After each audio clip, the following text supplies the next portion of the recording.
Hello, this is Dr. Do again. This video is outside of medicine. Continue to viewing history through reading. I have finished book 1, Genesis, and with brief summary previous video, and I'm going to move on to another book, Exodus. I'm going to read it. Exodus. The Israelites oppressed. Chapter 1. These are the names of the sons of Israel who went to Egypt with Jacob, each with his family: Reuben, Simeon, Levi, and Judah; Issachar, Zebulun, Benjamin, Dan and Naphtali, Gad and Asher. The descendants of Jacob numbered 70 in all. Joseph was already in Egypt. Now Joseph and all his brothers and all that generation died. But the Israelites were fruitful and multiplied greatly and became exceedingly numerous, so that the land was filled with them. Then a new king who did not know about Joseph came to power in Egypt. "Look," he said to his people, "the Israelites have become much too numerous for us. Come, we must deal shrewdly with them, or they will become even more numerous, and if war breaks out, we'll join our enemies, fight against us, and leave the country."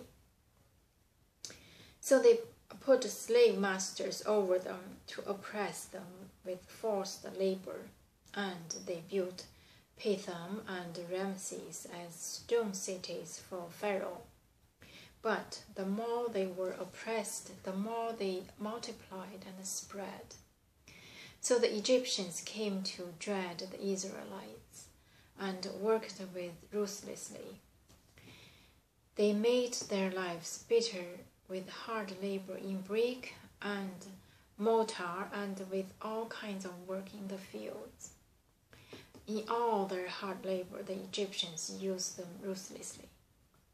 The king of Egypt said to the Hebrew midwives, whose names were Shiphrah and Puah, "When you help the Hebrew woman in childbirth, observe them on the delivery stool.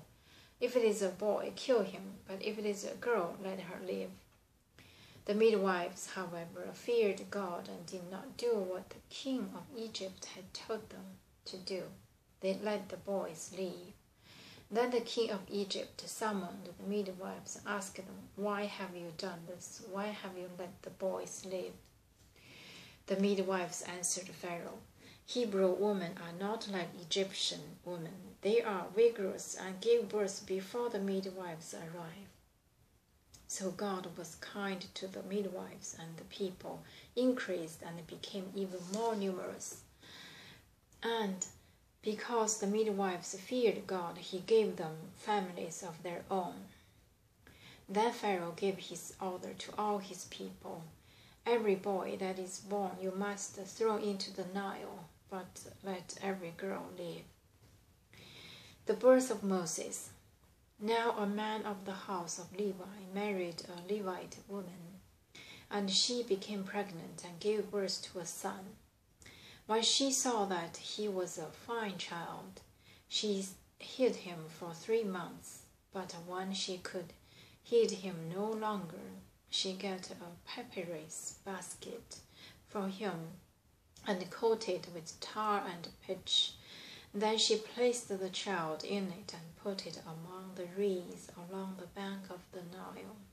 His sister stood at a distance to see what would happen to him. Then Pharaoh's daughter went down to the Nile to bathe, and her attendants were walking along the river bank. She saw the basket among the reeds and saw the baby. He was crying, and she felt sorry for him. "This is one of the Hebrew babies," she said. Then his sister asked Pharaoh's daughter, "Shall I go and get one of the Hebrew women to nurse the baby for you?" "Yes, go," she answered, and the girl went and got the baby's mother. Pharaoh's daughter said to her, "Take this baby and nurse him for me, and I will pay you." So the woman took the baby and nursed him. When the child grew older, she took him to Pharaoh's daughter, and he became her son. She named him Moses, saying, I drew him out of the water. Moses fled to Midian. One day, after Moses had grown up, he went out to where his own people were and watched them at their hard labor. He saw an Egyptian beating a Hebrew, one of his own people. Glancing this way and that, and seeing no one, he killed the Egyptian and hid him in the sand.